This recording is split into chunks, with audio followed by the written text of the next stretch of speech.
Fenella Kelly from ASB. She's a Cambridge graduate, a drama teacher, a teacher trainer, a theatre director, a dancer, and an actress. Fenella is going to make a presentation called The Third Space, which speaks to the transformative power of space. I think we're already beginning to sense that today. But today she's going to talk about the transformative power of space in, for example, a drama classroom. The third space is a creative place for freedom and exploration where you can experience having another life, changing your own life, living as you would dare to live, but within the safety of the third space. How is it created? Why is it created? Why for you? Fenella will explain some of that in the following performance. Thank you.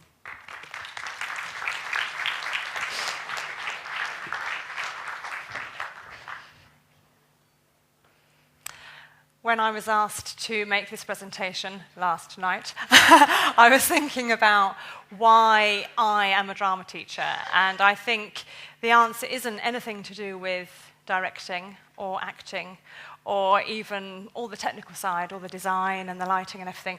It's all about creating that energy in the environment. And to me, I think that's what drew me to working in theatre in the first place. I've never been somebody who likes to be a star. I like being part of the ensemble. I like being part of the group. And finding how you can explore together in an environment, in a situation, in a space that enables you to explore, to experiment, to take risks, and to make discoveries. So what I'm going to be speaking about today are some experiences I've had as a facilitator of people working in those kinds of spaces. And they are sort of drama related, but they're not necessarily related to performance. So hopefully you're going to find that quite interesting. One of the key things I'm going to be referring to quite a lot is my own experience as an international educator. Because one thing that I've realized over the years is that what makes me who I am is not where I come from. It's everything that I'm passing through and all the experiences I'm encountering on that international journey. So every time I arrive in a new place, I arrived in Mumbai at the end of July, beginning of August, I'm arriving, immersing myself in that environment and seeing, right, what are the risks you can take, what do you embrace in that environment. So the third space really is a place that you create, a place that you embrace, and if you are a facilitator of a group of people in a community, how do you create that space to make it a safe place where the people feel free to experiment? One of the people that I have been doing quite a lot of research on is Julian, and he works with an international group of theatre people. And he says with his group, what they're always doing is searching out the life of a place. What gives life meaning? What is important? What matters? Why are we here?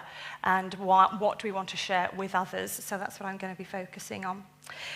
So let's have a look at the first slide. I'm going to be making you work a little bit, I'm afraid. I'm going to be asking you some questions, giving you some time to think. You're not going to have to share anything that you think, but I'd like you to do a bit of thinking today. Okay, so I'll ask you a question, first of all. I was talking about enabling people to feel free, to explore, to embrace, to experiment. So I'd like you to think of a time when you've been truly free. Okay, to respond spontaneously to your immediate surroundings and environment. So just have a little think for a moment. And that freedom of expression is spontaneous. You are not editing out how you feel. You're not stopping yourself speaking or moving or singing or dancing or jumping up and down or hugging somebody. Okay? So just think, when was this? Just try and picture it for yourself. If you want to close your eyes and think, I'm just going to relish in that moment just for a second, when you felt truly free. And think, how do you feel now? Having just experienced that moment, do you feel the essence of it still remaining? Do you long to be there again? Is it something maybe from childhood? Was it a time of playfulness? A time of true freedom from responsibility? And in that environment that you found yourself in, what do you see? Are there bright colours? Is the sun shining? How do we capture that again?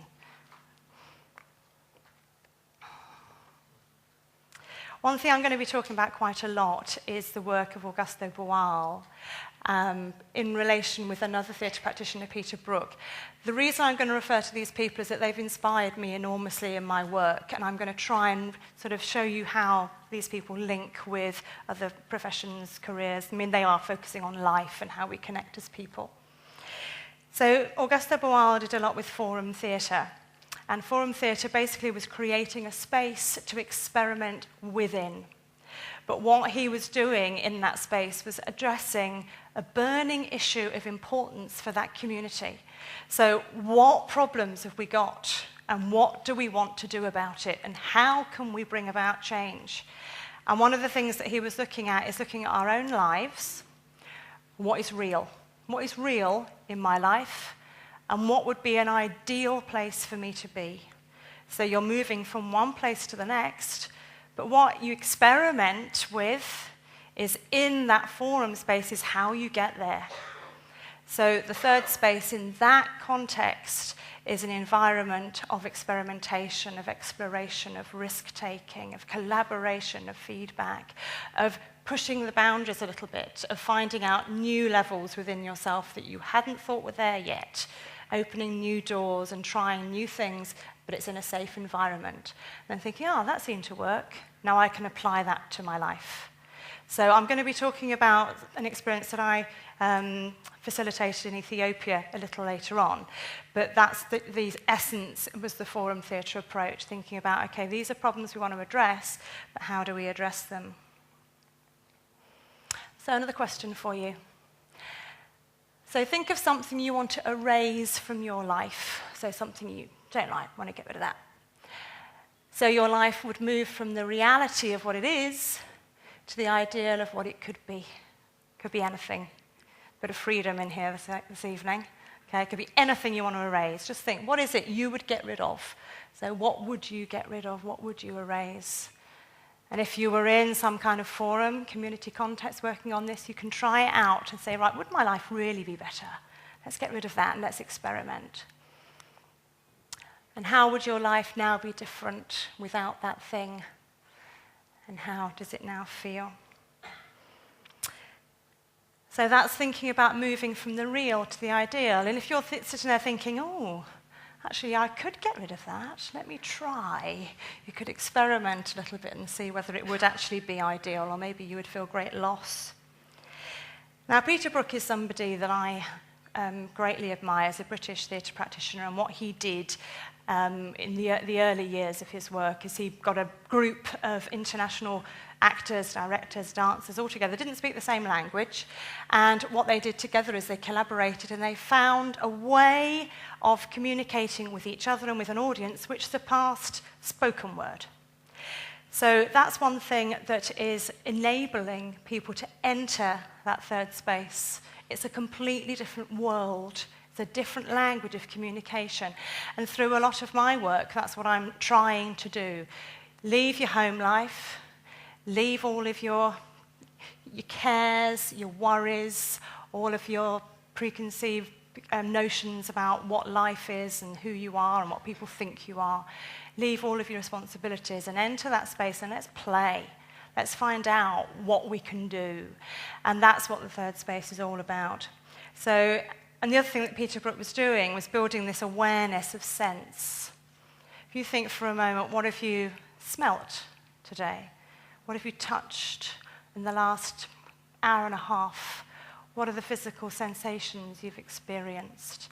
One thing that we sort of forget is that, you know, we have all of these senses and we use very few of them. So within that space as well, it's giving us a chance to focus and let's just try this out for a minute and let's develop who we are as human beings and let's really connect and really interact. So what he was aiming to do was, with Peter Brook said that, you know, we can, as humans, start again, okay? I've made a mistake. I'm going to erase that. I'm going to start again. But, of course, that's within the context of the theatre.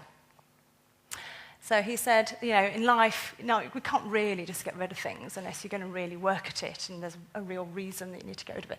But in the theatre, he said, new leaves never turn. Clocks never go back. We can never have a second chance. In the theatre, the slate is wiped clean all the time. And that's what can happen in this third space. You can keep on trying time and time and time and time again until you get it right. And then if it works, your life's going to be a bit different because you've made a new discovery, made a new success. And maybe it's something you can apply to your own life. So this is where theatre is a luxury. It enables us as individuals to enter in there. Right, I'm going to try this out. It's safe. I can take risks. I can do whatever I like. See if that is actually going to be effective or not. And it's things that you can do yourselves as well. You don't have to be with a group of people. It can be some kind of meditative experience where you think and sit and ponder it for a while. I mean, the third space doesn't have to be that interaction with other people, but it's giving yourself that space in your life to experiment and to contemplate and be inspired and think about changing things. When I worked in Cairo, I was given the incredible opportunity to create a new Week Without Walls trip for the school. A Week Without Walls is basically a week where students go to somewhere outside the school and they will do some kind of work or service, or it will be some cultural experience. What I did was I'd always wanted to go and work in Ethiopia. And so I got in touch with an organisation in southern Ethiopia in a place called Wolliso. And I felt very strongly that I wanted to enable these people to have a better life. They had problems in terms of child labour, there were lots of problems in terms of water, villages that had no water supply, people having to walk for miles with ceramic pots on their heads and pots breaking, all this kind of thing. So I decided that I was going to take a group of students and we were going to work with the community to try and bring about change in the way that people think and how they approach children's education, because a lot of children were working and not getting an education. So I took a group of high school students and we were involved in what's called a community conversation in the village of Wolliso. Wolliso is in the south, and then around it there are loads and loads of little villages, and each of them have a community conversation about once a week, which has a facilitator. So they create this beautiful third space, basically, within the village, which is a forum. Here is the community conversation. So people were sitting around and discussing. Now, this, for me, was a moment of discovery about the power of the third space, because I hadn't realised at that point how that there was such a need within village communities for people to communicate. You'd think that people would be talking to each other, they'd discover the problems and then they'd be able to resolve them, but they needed a facilitator for this to happen. It was also a moment of enlightenment for me, because we had gone along thinking, we know what these people need. We need to talk about child labour. They didn't need to talk about child labour at all. Before I had arrived, they'd actually found quite a lot of solutions themselves. So for me, that was a very important learning moment, because I realised here I was thinking I'm bringing all of this wonderful knowledge with me about theatre and operating within the third space, but I realised no, actually we've been invited, we've been very privileged to be here and sharing in this conversation, but we're completely barking up the wrong tree. So we carried on with our work and we met lots of the children, and we did a very powerful performance on child labour, but afterwards I stayed behind and I spoke to the elders of the village and spoke to the mayor, and we discussed in great detail what the community needed for our return the following year. And what transpired was that they actually needed to focus on women's issues. There'd been an awful lot of female genitalia mutilation, and there was a lot of AIDS being spread, unwanted pregnancies, rape, this kind of thing, which to me I thought, this is going to be a bit difficult for my high school students. But we decided, right, we're going to be brave. This is a moment for us all where we're going to see how we get on. So we returned the next year. And this was an interesting experience, because the thing that they said to me as well is, we want you to do this, but also, Fenella, we want you to teach all of the community conversation leaders how to do drama activities, because we know that that will be some trust building, it will build the community, it will enable everybody to communicate in a very different way. It doesn't have to be through conversation, we can do it through images, we can do it through movement, we can do it through rhythms, all sorts of things. So this is me leading a workshop. These are all community conversation facilitators here. You can see the students the other side of the circle. And this is where I was leading the workshop with these young people, enabling them to really explore some beyond their own boundaries, take some risks, and enable them to bring about some change in their own lives and the changes in their community. While we were there, we also spoke to the young women that were having the various problems. And here, this to me is a huge moment of bravery. We had several sessions where we were just getting to know each other. I was doing a lot of physical work so that the young women were comfortable with my students. And then we had an open forum where we could talk about what they wanted the world to know about their lives. And this was when we had 4 young women who told their own stories about dreadful things that had happened to them, and they wanted us to work with them to turn these stories into performance. And these are some of my students here working with the young women. Now, this is also another learning moment for me, thinking, we're here, it's all this fantastic work. And what we'd done, we'd written everything down in English, and then I thought, we don't know, do they speak Amharic, or is it going to be Oromo? So I got people to translate and write it all out. And then it turns out they can't read. So there we are with all this beautiful material. What on earth are we going to do? And we didn't have anybody they also spoke a slightly different tribal language. So I went off running down the road, checking anybody spoke this language. And I managed to find this waiter in a cafe down the street. And I said, have you got half an hour? And so he came back and he joined us, and I thought that was just a magical moment of him, just being embraced into our little world that we created there, where we were addressing all these issues, and he was wonderful, and he stayed for the performance.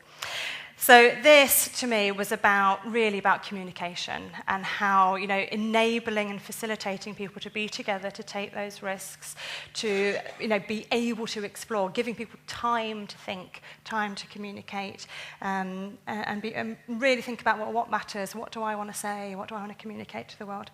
And so we created some performances, and here's just one picture of one of the performances that we created.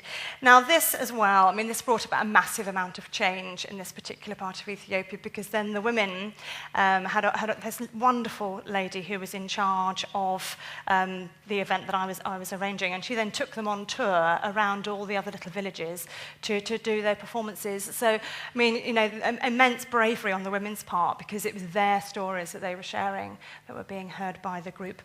So that's just one example, really, of how, I feel the third space, when you're creating this environment for change and exploration, can bring about massive change in a community. I think, yes. All right, so I mentioned earlier on, about, it's all about being human. It's making those connections. And this quote for me is really about what anybody working with other people is all about in any community.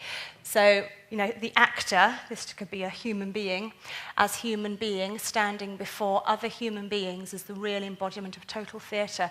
To me, that is total living. It's, living in the moment. It's making the most of who we are and why we're here. All possibilities exist and are present within him and alive at any moment. And the reason I've chosen that quote is because I want you to think for a moment, do you take the opportunities that come your way? We can create them, we can identify them in drama, in theatre. I can create moments. We've got conflict. How are you going to deal with that conflict? But, in our daily lives, constantly things are coming at us. And that's a moment where you can step into that third space and be brave and confront things and try new things out. And I think fear is a key thing that's holding people back. So I want you to think about these things just for a moment. So your own life and the situations you're in. Which situations do you find daunting and you maybe shy away from? You think, maybe if I could practice it first, and then I can go and do it?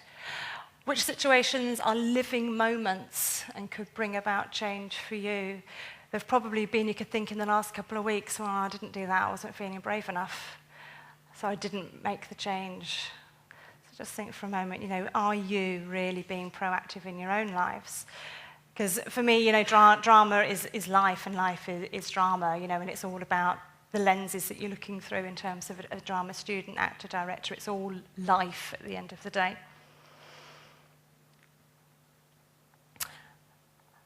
I asked some people last night, when I knew that I was doing this, to them what theatre was, and these are just some of the things that came up.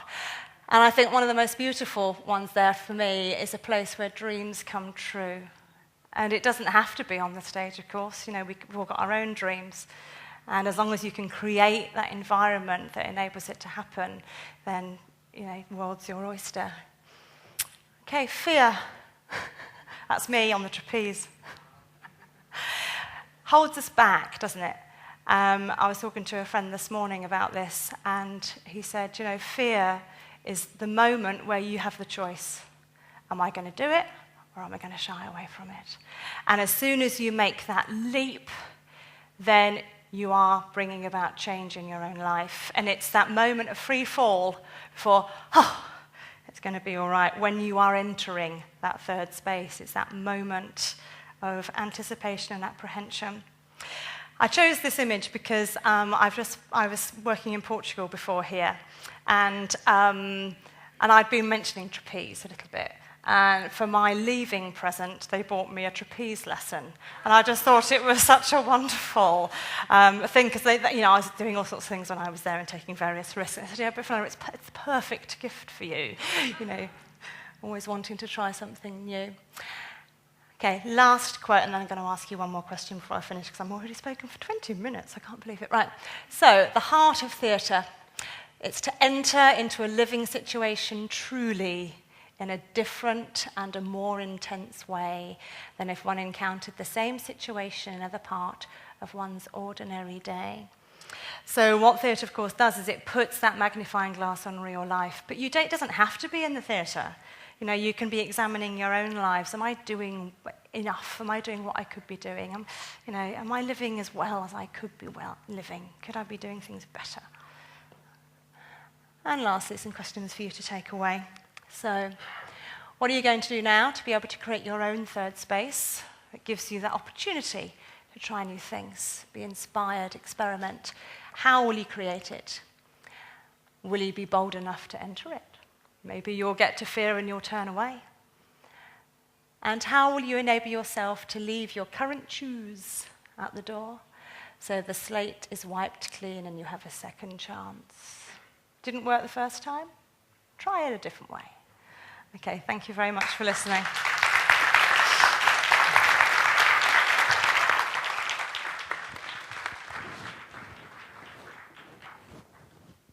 Well, Fenella, that was fantastic. Thank you. It was beyond drama. It's giving us courage, really. Thank you very much.